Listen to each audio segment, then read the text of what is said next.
Okay, welcome to the podcast. And today we are privileged to have TJ Dumser, who is a sound designer, an award-winning sound designer, I should say, producer, musician, guitarist, synth player, many different things. So welcome. Thank you so much for having me. It's an absolute delight. So much to talk about. Difficult to know where to start, but I guess perhaps we could Well, start at the yeah, beginning. sure. Well, actually, we could start at the end of your email that you sent to me, which said that you had a 67 SG. Is that correct? It's 74 SG. Yeah, that's right. Yeah, 74. absolutely. Yeah, Okay, yeah. awesome. I just a few weeks ago picked up a 69 SG. All very nice. Um, and it is, yes. And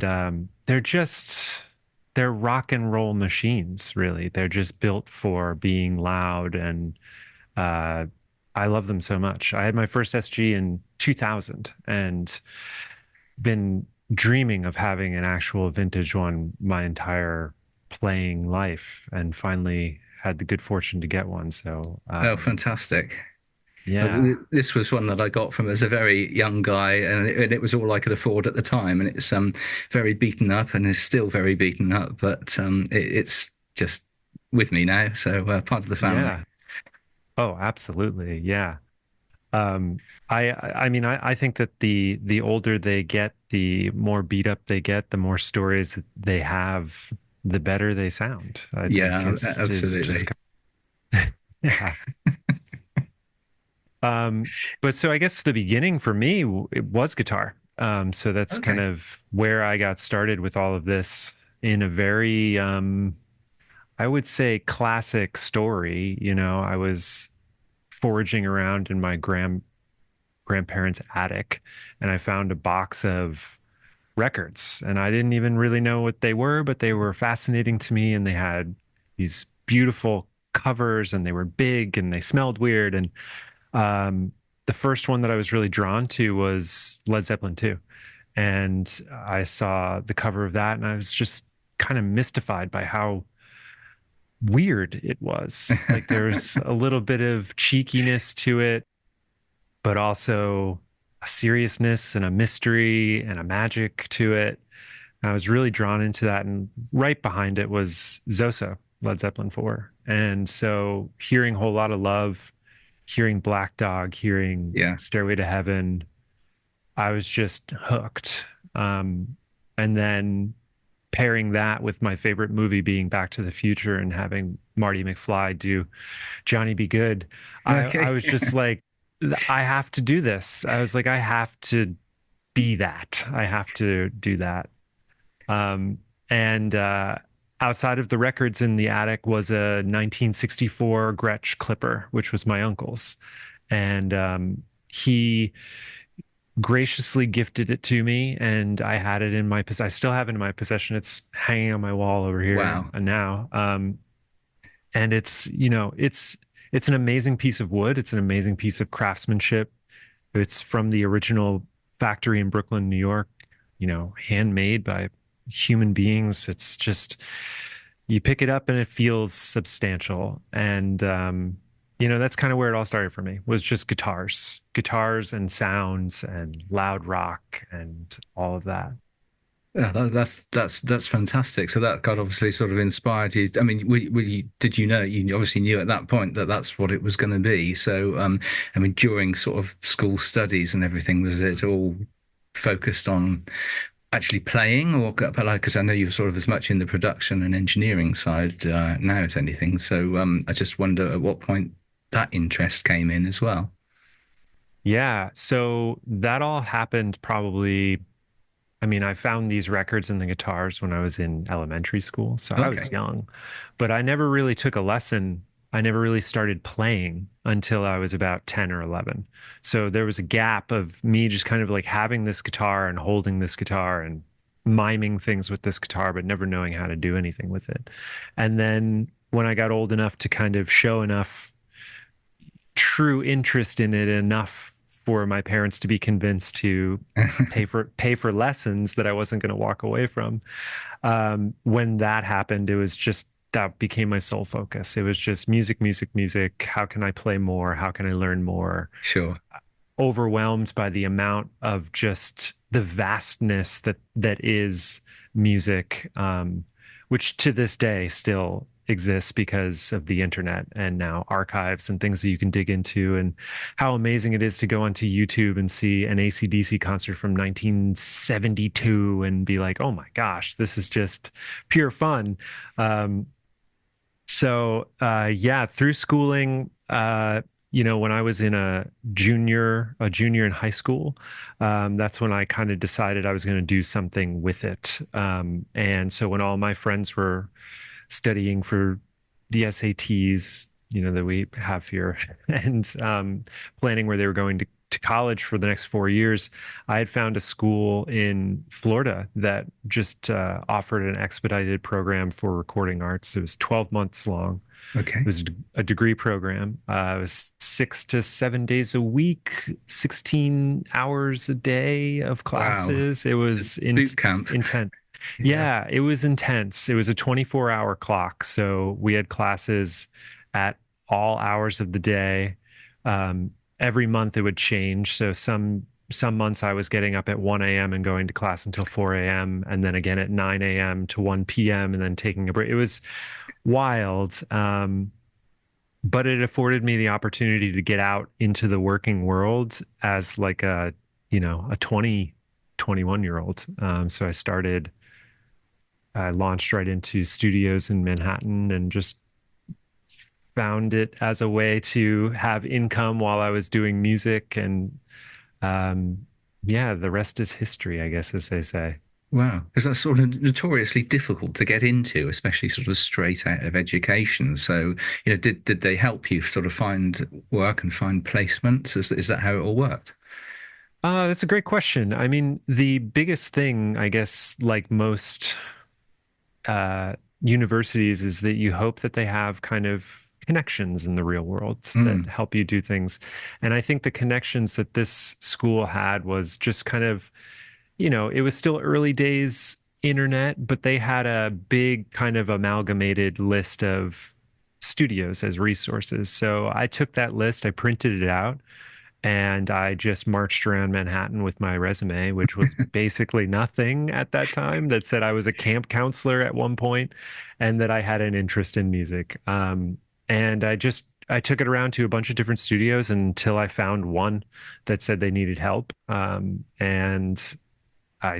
they said, can you start now? And so I said, sure. So I just stayed after the interview, and um, that was kind of it. So I had the traditional trajectory. I took an internship of quite literally refilling pencil cups and making coffee and getting people's lunch and going out and getting ice cream for clients and a lot of client services. But then, in the down moments, finding ways to get in and watch the engineers and see how they interacted with people and how they really kind of ran a session. Um, and, you know, years went by of just doing that very quietly. And then I got offered a job as an assistant. And then from the assistant role, somebody called out sick and there was a session and I said, I okay. think I can do it. So I hopped in, and that was like the last day that I was an assistant. And that was, back in 2010 or something. So been doing this line of work for quite some Okay. time now. Wow, that's an amazing story. I mean, I was going to say lucky, but there's obviously no luck about it. It's just real hard graft, isn't it? That and timing, I'm sure, Yeah, it is. I think there's a healthy amount of luck and also determination. Just like with every success story that you hear in music or business or life, there's no mystery to it sometimes. Like it just takes work and time sure, equals success. sure, sure thing. That's amazing. That's fantastic. So during this period, were you sort of in bands and sort of playing live music, or were you doing your own home studio at that point, or kind of how did that all fit together? Yeah. So when I was at school, the best thing that came out of it was that I got a student discount for Avid Pro Tools. So I got a copy of that. And so when we weren't in class, we were recording and we were kind of learning a lot on our own and learning about production and learning about, what works, what doesn't work, and just trial and error ourselves in our, dorms and stuff. And then after that, I always had a little studio set up at home and I was always recording myself, recording bands. And yes, I was in bands since I started playing guitar. And then when I was working in Manhattan, and I had this job, I had kind of kept a couple of projects going, on the side so that I could still fulfill myself creatively. And it was a huge benefit to work at a studio and be in a band because studio time was free. And that's, one of a huge leg up that a band can have when they're first starting out because studio time is not cheap and Sure. engineers' time is not cheap. And, I don't know about you, but like when I sit down, if I were to go into a studio and, so to speak, that red light comes on and you get that like, okay, I gotta perform. Um, there's like it sucks the creativity out of it a little bit, it sucks the Yeah. fun out of it. And so having a studio at home was always a way for me to, work out stuff and then bring it in to the nicer gear and the nicer Sure. stuff. And slowly over time, as you can see now, it's like, the home studio Looks evolves from amazing. Yeah. the little table that became the couch, that became a desk, that then became a handmade desk, that became now this thing. So it grows and it goes. And yeah, it's just so fun. That's great. Because when I was sort of trying to do a bit of research, I saw that some of the sort of performers that you were sort of involved with. I just checked my notes here. I was looking at Debo and the Cavaliers, and Yeah. also Side Saddle, and they were sort of very different musical genres from the sort of more from the work that you're doing at the moment, which I'm sure we'll come on to. But I was just sort of fascinated in terms of was that a conscious decision or was it just sort of people that you knew and who were around at the time, or how was that working? Yes, it was both. Okay, Um, so the project that was Side Saddle was kind of a grouping of friends that I had since middle school. So okay, one of the other guitarists in the band was like the first person I ever started playing music with. He was the one that we were playing AC/DC covers, Kiss covers, Metallica covers, all of that stuff in his garage with our amps that were far too loud to be playing the type of subpar playing that we had. yeah, Um, and so we just always kind of stayed in touch and we had always played together and the opportunity came to do something and it felt right to do it then. And with Debo and the Cavaliers, I met Deb when I was working at the studio that I was at. So it was kind of like oh, you're a singer, songwriter, piano player, like this is awesome. And she just so happened to be, timing again, looking for a guitarist because theirs moved okay, away. And I was like, I think I could do that. Yeah. So it's just a series of timing and saying yes to stuff and playing with friends and everything. sure, Which then, yeah, the path is kind of traditional, but also weird that brought me towards what I do now, which is yeah, instrumental ambient, kind of ambient guitar, like synth driven modular synth stuff. But the gateway was really guitar effects. It was guitar pedals. okay. Okay, that's really, really fascinating. And of course, then there's the big bit of saying no and going into it all on your own or under your own brand. Yeah. And I mean, even that it has its ups and its downs. When you play in a band, you have the opportunity to have an idea Yeah, uh, be discussed and worked on and have other people's input. And that has its value, but that also has its downfalls. Sometimes you don't always see eye to eye. And I guess you could say that in a lot of ways, the best idea survives, making the unit greater as a whole. Um, but I had been doing that since I was 10 or 11. And I got to this point where I was like, I think I just kind of want to do my own thing. But now that I look back on the last like 6, 7 years of being a solo artist, I realize that a lot of the ways that I produce are with machines and workflows that almost mimic band members. Okay. So I work with delay pedals. So like an idea gets sent out and then it comes back to you and you have a chance to hear that idea. And is that working? And hey, how can I play off of that? Um, Same with a lot of modulation things, but also modular synths, generative types of sequencers and things that kind of act and function as bandmates to me. Like this is, I will give you input of an idea and you will synthesize it and send it back to me in a Sure. way that I Hmm. didn't necessarily intend or hear, but hey, this gives me this other idea. And now we're off on this other path that I couldn't have anticipated when I first started. So in a way, not to make it sound kind of lone wolf, sad sacky, but in a way, I am performing with these machines, and they are just as much a part of the process as a band member would be. Sure. Sure.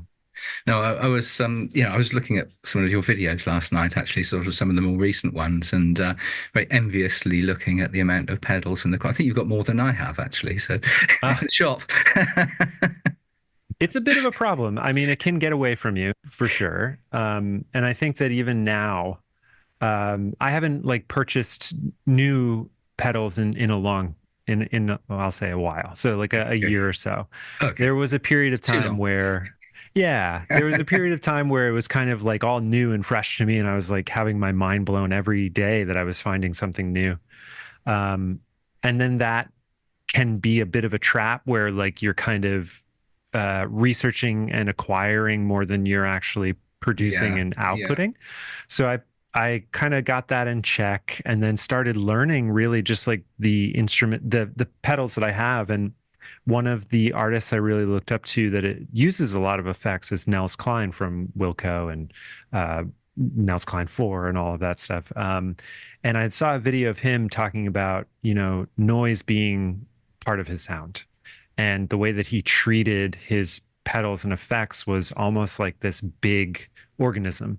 And that's how I see it too. It's like I don't have every pedal back there on its own individual loop and send. Everything functions as one pedal board. It is Okay. like the unit. So it's just this big kind of massive one effect unit that now having had it in this configuration for the past 8 or so years, my fingers just know where everything is, and Sure. it just feels very familiar and at home, and kind of just an extension of uh, my playing. Okay. Are you able to remember the last pedal you bought out of interest? Yeah, so that one was actually quite recently because there's been a lot. I feel like there are so many boutique Yeah. creators and companies these days that are making supremely unique pedals. But I had been involved in a very small way with the company Hologram Electronics, Oh, and okay. Yeah. they make most notably the Microcosm, Infinite Jets, Yeah. Dream Sequence, Chroma Console. And I had helped out a little bit with the Microcosm, like beta testing those and kind of trying to break it type of stuff. With another guitarist, Mike Bagala, I think. And that was super fun. And that ticked the box of like a new pedal for the last few years. So I hadn't done anything new until I saw this pedal from Chase Bliss, Onward, which looked like a Okay. combination of a lot of different things. But one of the biggest ones is like I have this pedal from Electro Harmonics called Freeze, which Uh-huh. is just dead simple. It has one foot switch and one dial. And it's literally all it has on it, maybe a latch switch. But it infinitely sustains your note in such like a inorganic, organic way. And I love it. And I've had it for a long time. And I saw Onward kind of did that thing plus more. So Okay. I gifted that to myself, so to speak. But how about yourself? Is there anything that's been on your want list for a while? Well, I'm a bit spoiled really because I'm sort of surrounded by them, but I don't actually get time to actually test them out. So it's kind of almost the opposite problem that you had. But I, there are some great pedals which do the basics now. I mean, one of the great problems that I've always had, and that's how to get a sort of decent rock sound at sort of really, really low volumes. And I've tried all sorts of things like Marshalls with power soaks and whatever, and spent fortunes, and it still doesn't work. And at the moment, I've just got this little Fender Champ clone, and just there's a lot of different pedals which do a great job at sort of mimicking that type of thing. The sort of Cusack pedals. They do something which mimics the different Marshall genres, either the vintage or the modern ones. They're not massively expensive, and they just do a terrific job if you've got a sort of a nice, clean, small valvey amp. But there's a lot of them. But that was always sort of growing up and probably until relatively recently, if I'm really honest, has always been the big problem for me, and that's how to get that sort of classic sound without sort of causing a domestic incident, basically. So that's Yeah. a big deal for me. Yeah. I mean, that's kind of the curse of those types of things, like those, Marshall Super Leads or a Fender Super Reverb or something. I've really only ever been in a venue where I've been able to like open up a Fender Super Reverb and with the 412s inside of it Yes, and get it to, 6 or 7, which is where it really sings. I've yes, only been able to yes, do that once. And I experienced that magic and I was like, oh, wow, I get it. I get why people covet these things and yeah, why they are the way that they are. But damn, I mean, running around Manhattan, I needed a small amp. I needed something I could toss into a cab or throw on the subway. And, the clubs that you would play, if you walked in there with a Marshall half stack, I mean, you'd never be allowed to be there. no, quite. So, right off camera there is my deluxe reverb, Okay, and that's from 74, 75. I guess it's kind of the blackface mod to yeah, the silver face there. okay, And I hear you though, like that.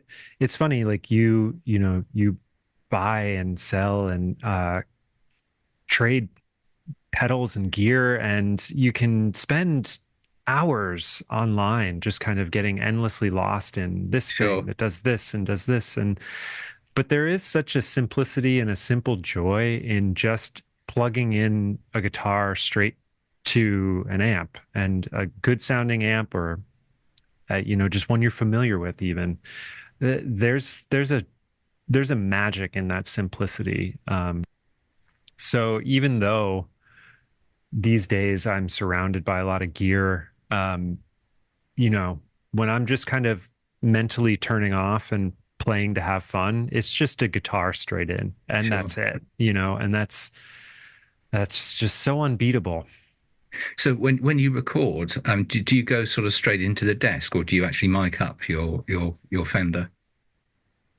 Great question. So as of when I was getting started doing all the home recording, I was living in apartments in New York, so you couldn't really have live sound. A few of the records that I did were mic'd up deluxe reverb. Okay, But then for the past few years, it's been kind of just direct. So I have a stereo Neve DI where the guitar rig basically breaks into stereo once it hits like a couple of delay pedals. So then I go stereo into my UAD Apollos, and then from there I'd been using various amp emulations and simulators. So I've been using like a Fuchs ODS.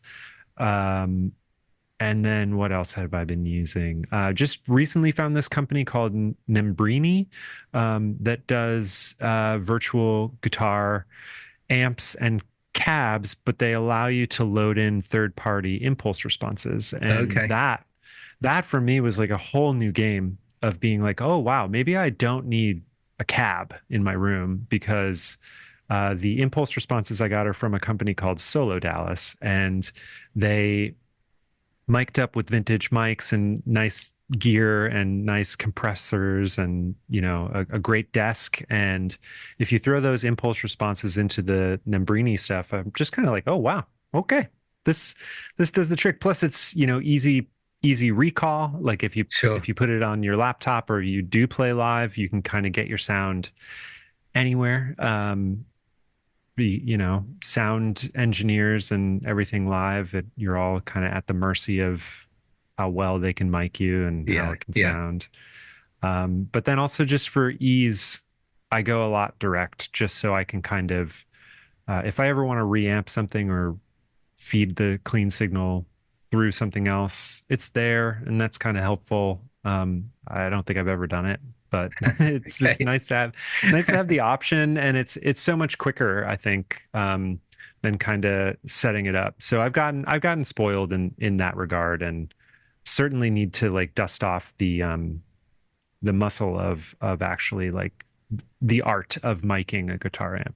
Sure. Sure. Well, your guitar sounds great anyway from what I was listening to yesterday. So Oh, thank you. certainly on the the ambient work that you were doing, it's sort of it is beautiful. I noticed is that a Fender Jaguar you were using? It's a Jazzmaster, actually. Jazzmaster, right? Hmm. And that's your go-to guitar, is it? Or are you still using the Gretsch? So it became my go-to. I was always I seem to kind of be a Fender person. I have Gibsons and the Gretsch, and I love them for so many things. But whenever I gigged, I was always grabbing the one that would be the most reliable, which Okay. was oftentimes the Fender Strat. So I have a 2000 Strat that I put vintage noiseless pickups in, and I don't know, that guitar, like you could, and I have kind of like thrown it down and it'll just come right back into tune. And it's just your buddy, you know? So, Yeah. um, then when I discovered, you know, the world of jazz masters and namely like Nels Klein and Wilco, I kind of lusted after them. And I just got this one, it's like a Mexican made, jazz master that I got in Manhattan when I was living there, and I put pickups in it from actually I think from the UK. This company called the Creamery, and he hand winds Hmm. pickups. So I got a pair of those put in, and I swapped out volume and tone pots and put mastery bridge on it. So just like really decked the guitar out because it was almost like buying a fixer upper home. It's kind of like the guitar was so well within reasonable budget. Yeah. I was able to spend a little bit of money on the components. And so, yes, it's a long way around saying that it is kind of my number one these days, just because it just, it, it never fails. It never lets me down. And it's so versatile too. Sure. Well, it sounds great. Um, Oh, thank you. fantastic. So you sort of moved from into the ambient world, I guess. Was there a particular point which was there a particular point of inspiration, I guess, that sort of, we talked a lot about guitars and the normal sort of rock and rolly sort of stuff, and then there seems to be this sort of massive divide between that and the ambient work that you're doing. I'm sort of fascinated to know how that came about. Yeah, effect pedals. Okay, And that it was it. says, Yeah, yeah, it's kind of as simple as that. yeah.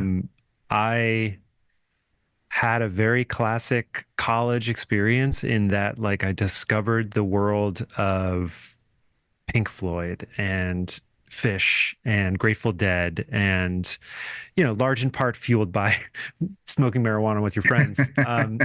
But uh, when music seemed to get more spacious in that way, and there was communication subliminally between members and all of this stuff in the jam band world. I was very intrigued by that, which led me into um, really the world of delay pedals. And the one that really like did it, that took me from playing on stage, perform songs in bands, vocals, all of this thing, to longer instrumental ambient world that I'm in now, was the Earthquaker Devices Avalanche run. And Okay. that pedal just is, it was a whole universe of sound. It's a delay plus a reverb. And you can kind of cascade the delay into the reverb, and it creates this really spacious, otherworldly sound. And so I had just been, I bought the pedal and I plugged it straight in and was recording one day. And I spent probably, an hour and a half just noodling. And I had recorded it, as is like, always record is my ethos. And I sent it to a friend because I was like, hey, you've got to hear this pedal. This thing is so cool. Here's just me kind of messing around with it. And he was the one that was like, you should release this stuff. And I was like, that's not a thing. Like that nobody listens to just instrumental ambient guitar like this. And I was very wrong. People do. And like, then I discovered kind of the world of classic ambient, Brian Eno Uh-huh. and Harold Budd and Paul Horn, and that led me to Cluster, which led me to Tangerine Dream, which led me to Visible Cloaks. Like all of these really phenomenally talented and just worlds of sound. And that was just it. Like the floodgates were completely open, and that's all I wanted to do. And I found a way to bridge the two worlds by using guitar effects and guitar in a lot of ways as the basis of these pieces that I then kind of write and compose into more instrumental, ambient, meditative, soundscapey, soundtrack type of material. Wow, that's fantastic story. Brilliant, brilliant.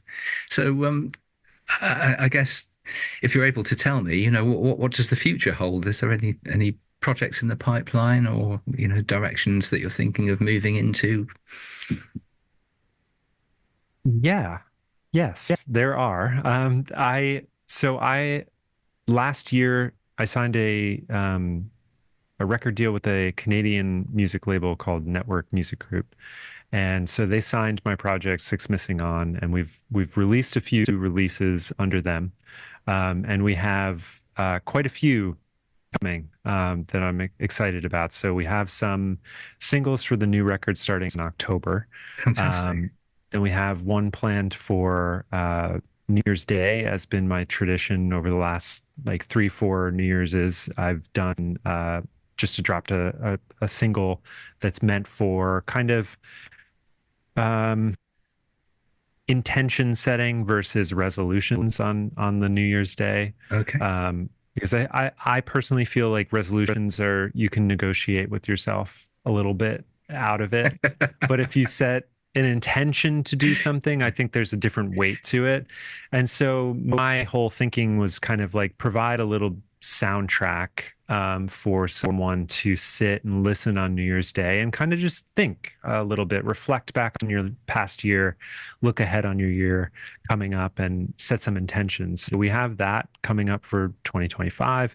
And then constantly writing and experimenting. And, um, you know, it, I don't know what the next thing will be because I don't really plan in that way. I just kind of follow the sound and let it inform where I'm going to go. And sometimes I sit down with an intention to do something or a direction, and 9 times out of 10 for me, it doesn't land, it doesn't work. So when I Okay. start stepping out of that, of trying to make something happen and just letting something happen, um, that's where the magic comes in. And that's why like I can never get tired of doing this, and why Six Missing kind of has so much material over a shorter period of time, is just I just Right. keep going with it.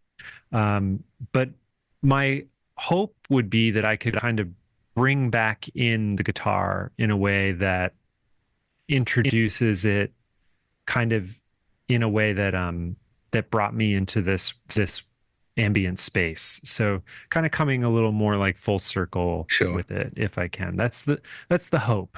at least. It sounds excellent. I must ask you, is Six Missing a collaboration, or is that yourself, but just sort of like your brand? Exactly. It's just me. Okay. I do a lot of collaborative work with other artists, but it's always like the artist that I am is Six Missing and their artist is theirs. So it is a solo project for all intents and purposes. Okay. Well, I wish you luck. I know you won't need it. Oh, thank you. That's very kind. That's been brilliant, TJ.